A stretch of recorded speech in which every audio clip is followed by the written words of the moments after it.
Ang batang ito ay magsisipilyo na. Nalaman niyang invisible siya. Nagulat si Kevin. Kumarap siya sa salamin. Ngunit damit lang niya ang nakikita. Invisible nga siya. Tinawag siya ng ina na kumain. Ngunit damit lang ang nakita niya. Di niya nakita si Kevin. Pero naamoy ng aso si Kevin. Alam niyang nandoon si Kevin sa loob. Kahit na invisible, pero di alam ni Kevin kung gaano ito katagal. Kaya naman nagsuot na lang siya ng damit papuntang paaralan.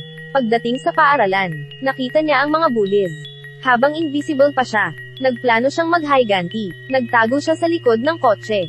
Saka hinubad ang damit, at dahan-dahan pumasok sa silid. Kinuha ang baril na laruan. Tinutok sa pisara at saka pinaandar. Nagalit ang guro, hindi naman maintindihan ng bully. Hinanap ni Kevin ang isa pang bully. Sumali ito sa isang paligsahan. Tinulak siya ni Kevin, kaya naman ang laging unang gantimpala ay natalo sa paligsahan. Masayang umuwi si Kevin. Nasa loob ng kwarto ang kapatid. Sinabi niya na umalis muna siya. Di inakala na sinadya ng kapatid na senaryo ang pinto.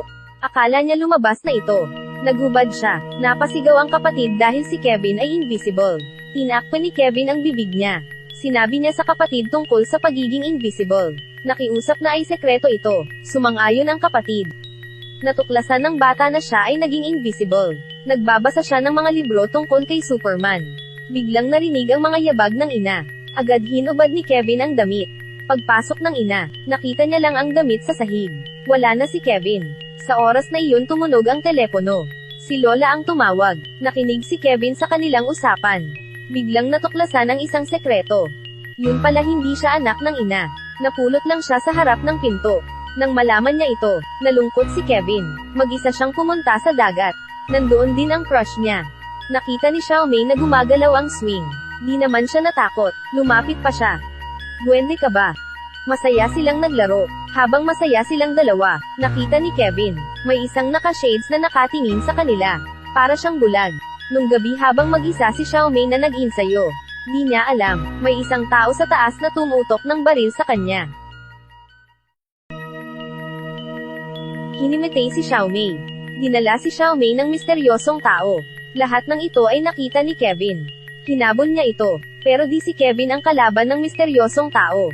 Dinala si Xiaomei sa isang experiment lab. Matapos ang ilang test nalaman na, hindi si Xiaomei ang hinahanap nila.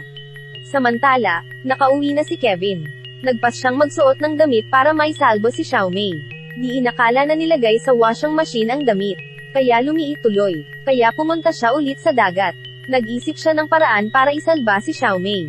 Biglang, nilapitan siya ng lalaking naka-shades. Siya pala ang tunay na ama ni Kevin. Nagkwento ang lalaki. May labanan na nangyari ilang taon nang nakaraan. Dahil sa nuclear leakage, nagkaroon ng pagkakaiba sa mga genes. Marami sa kanila ang nagkaroon ng kapangyarihan. At nang malaman ito ng isang grupo, kinuha nila ang mga taong may kapangyarihan. Kinulong sila sa isang lab. Araw-araw ay iba't ibang pagsusulit. Pinapalaki sila bilang panlaban sa gyera. Ang ama ni Kevin ay isa sa kanila. Dito nila isinilang si Kevin. Para matakasan ni Kevin ang buhay na ito, dinala nila si Kevin at tumakas. Malas lang ay, para madelay ang oras. Sinakripisyo ng ina ang buhay. Tinakas ng ama si Kevin.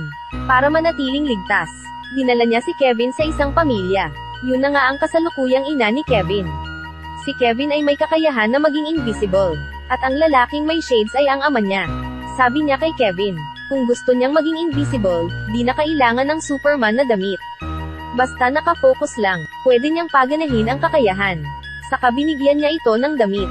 Pag sinuot niya ito habang invisible siya, di siya makikita ng tao. Samantala, nagpa siya si Xiaomei na tumakas. Habang di siya nakita, palihim siyang umakyat sa taas. Nakita ang isang ilaw. Pininturahan niya ito, at tinapat sa langit ang ilaw. Nakita ni Kevin ang signal ni Xiaomei. Nalaman kung nasaan siya. Invisible na siya at dumating sa lugar kung nasan si Xiaomei.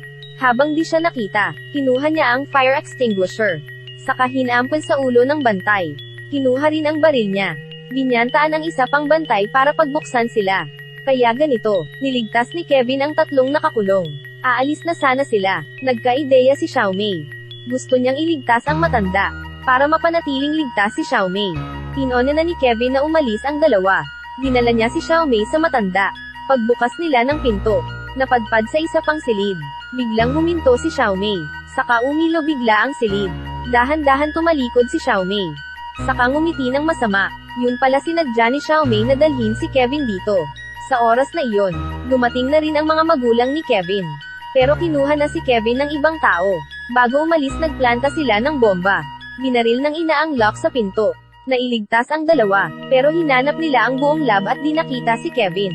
Nang malaman na dinala na si Kevin ng iba, agad silang tumakas sa lab. Isang malaking tunog, at sumabog ang lab. Si Kevin naman ay dinala sa isang submarine, at naglakbay na sa ilalim ng dagat. Yun pala para mapanatiling ligtas ni Xiaomei ang matanda. Napilitan siyang dalhin si Kevin dito. Nagpasya silang pakawalan si Xiaomei sa dagat. Nagalit si Kevin at sumigaw.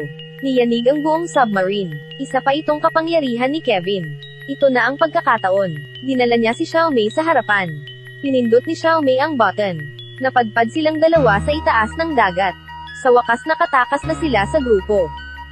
Sa huli, para matulungan si Kevin, na ay sekreto ang kanyang kapangyarihan. Ginamit ang kakayahan, at inalis ang mga memorya ng mga tao. Samantala, nagpakita na ang leader ng mga may kapangyarihan. Walang iba kundi ang ina ni Kevin. Ang pelikulang ito ay The Invisible Boy. Ipinalabas ito noong 2014. Sa huli ay di naman nasabi kung ano nga ba ang plano ng ina ni Kevin. O baka malalaman natin ang sagot sa susunod.